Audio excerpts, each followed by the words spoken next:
So in physics, if you have a crevice, you're going to have light exfoliating out from it because it's being carried on for multiple crevices.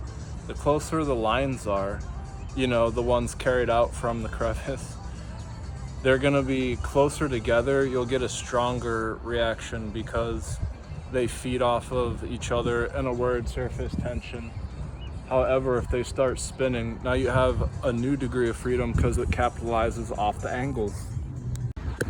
And so what if the deposit of something was something that being administered was through an entanglement device? This being out from air is just now all of a sudden the difference is then you have this component that's being vaporized and it's in your hand.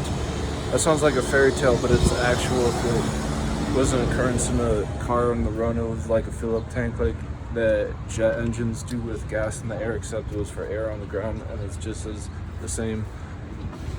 Yo, bro, I gotta grab it. So when you care for lice or you don't, it'll be almost as like squishing bugs and having their insides cement up. It's like someone who is a copycat to putting people into sulfuric acid barrels after, disposing them.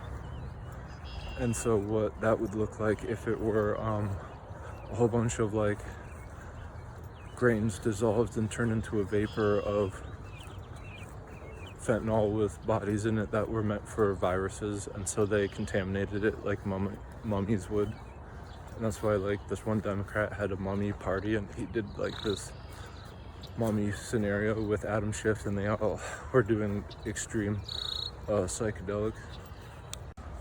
The object that something bad could happen inside of a public arena is very equivalent to infinite amount of things. The more that bad stuff occurs, like air that you don't know is actually hurting you, you don't know what you'll be liable.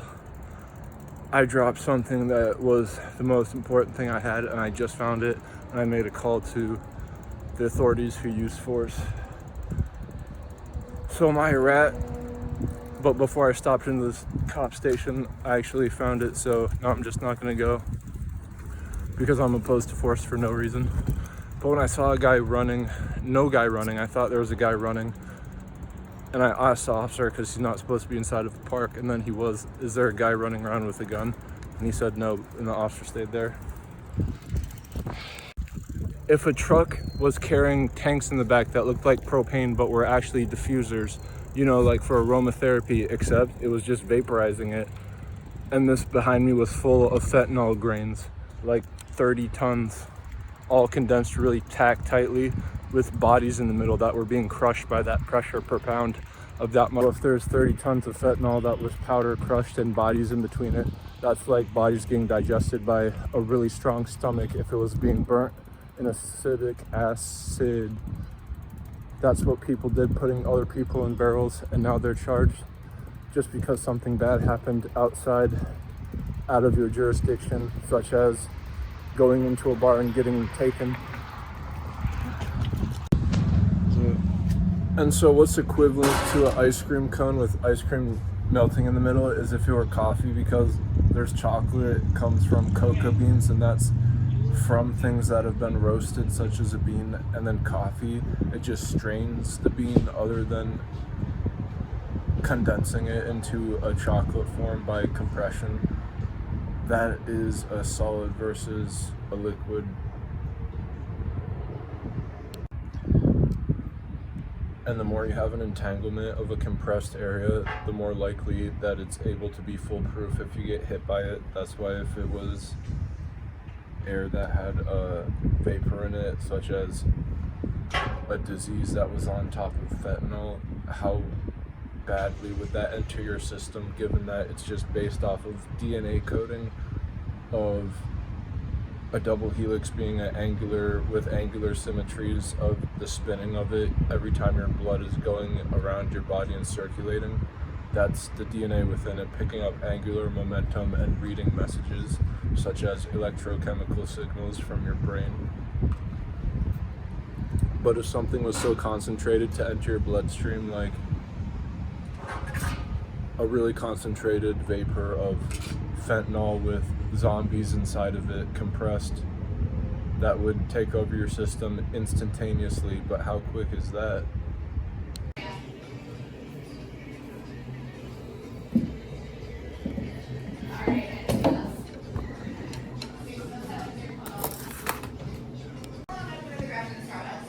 It's in the page best.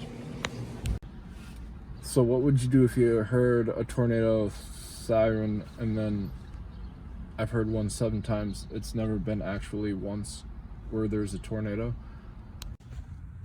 So fire alarm, not fire alarm, a siren went off. It was like the 8th time I've heard a tornado warning, and it made my phone interfere and not print out something when I was trying to do a transaction on it with. So if this was natural occurrence, it would be as crazy as getting hit with the following. Warning, there's a chemical that's used in hospitals and is prescribed. It's called fentanyl. But if a garbage truck had it, not a garbage truck, one of those trucks that carry shipping seas cargo tanks, if that was full of dead bodies with people who had viruses and it was decomposing inside a vat of fentanyl grains. Fentanyl is like something that someone takes, like people who can't handle themselves.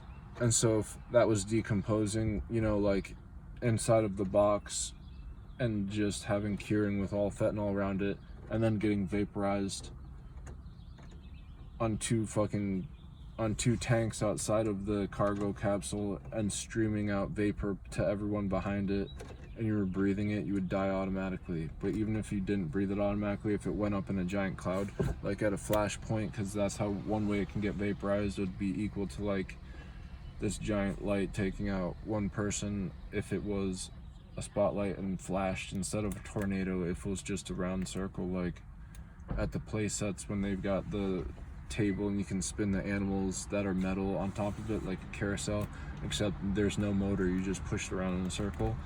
If the light was the size of that, it just disappeared. There's one person in it. That's as quick as a tornado could go.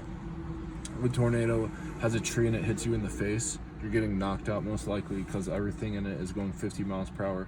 So I saw a little kid, if he got whipped up in it and if the tornado was 50 feet, it would carry the kid to the top of it and keep it there for like an hour if the tornado just kept spinning. And so you're gonna walk in it like Will Smith and Will.I.Am and do that. How long could you last with 50 mile per hour wind knocking you in a circle? And if you're like couldn't get out of it, that's how it would be like if you were a kid.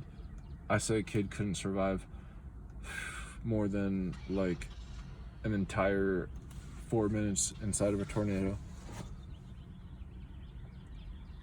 Would its lungs get crushed? That's what the following would do if fentanyl was vaporized inside of a truck in front of you and you didn't know it was seeping out, and it was like a bad guy inside of a bad place getting paid a lot of money to do this, and you didn't know any better. It's just like if a raven, if it had to get out of a cage and it was hopping around and then it made a voice like a parrot, and it actually did occur, and then he started pecking at the bars and saying, turn around, and you did it, and then there was just like 10 people running with blood in their coming out of their mouths, and you went back inside because you were indoors and then went outdoors to look at this raven inside the zoo cage.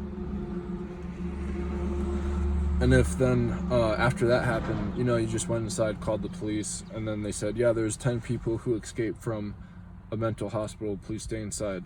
What would you do if that was an apocalypse and that raven set it off? But no, if the raven got out and it would find who you're with, it would take a little kid, especially that had fat cheeks, and it would peck through its beak and fly off and eat, you know, the little kid for a snack. How does a bird eat? Well, it would go into it with its beak, because a beak can't go through a skull unless it's a little kid and they have a really like thin skull. But it would just go inside of its cheek and just with its beak so precise just take out a chunk of their flesh and fly away. If it was talking like a parrot and jumping around trying to get your attention to let it get out of a cage. There was a llama in a cage, and someone said, who was an African, it had a split tongue. And I think it sounded like a snake. I don't think so, because llamas, they probably don't have a split tongue. But then he said the tongue was black also, so that sounds accurate, because this llama that was looking at me was all white. And usually when that happens, like, their jaw or tongues are black. Have you ever looked at a dog? That's the case for its gums and jaw, if it's like a Rottweiler. But this llama looked like it would have black skin under it, even though its fur was white, kind of like polar bear. Polar bear's fur isn't white, it's transparent, but it looks so similar to white for the following reason. How long would it last if you had been hit with fentanyl and it was vaporized incredibly, like vaporized, like, and you were just the byproduct of just one tiny grain inside the atmosphere far, far away? How much people would a truck of it just spewing out like a giant hookah, except it's a vaporizer and it's just coming out of two spigs in the back? Everyone behind that truck, within how many miles could it go? That would infect anyone near it. It would get hit, because if it was just rising, that would be the first thing it would do. But if it was just in a giant plume and you had all that sand, instead of sand, it would be like grains of it, and it would be entire like cargo bin full of just people, corpse, and that's a lot of tons.